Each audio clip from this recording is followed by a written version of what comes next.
Hey friends, if you wish to fix Windows Update install error 0x8007012a, then please watch this video. I will guide you through the resolution. So the first solution is to reset Windows Update components. Now I have a script for you and here's what you need to do. Copy this script, search for command prompt in the Windows search bar and click on run as administrator. Paste the script here and hit enter.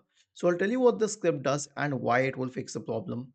It will stop the components, stop the services associated with Windows updates.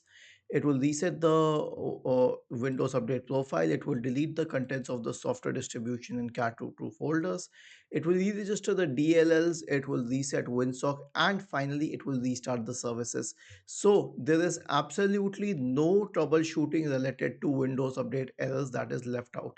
This will surely fix it, but if it does not, then just run the Windows Update troubleshooter. Right click on the Start button, select Settings from the menu, go to the Windows Update tab and click on Check for Updates.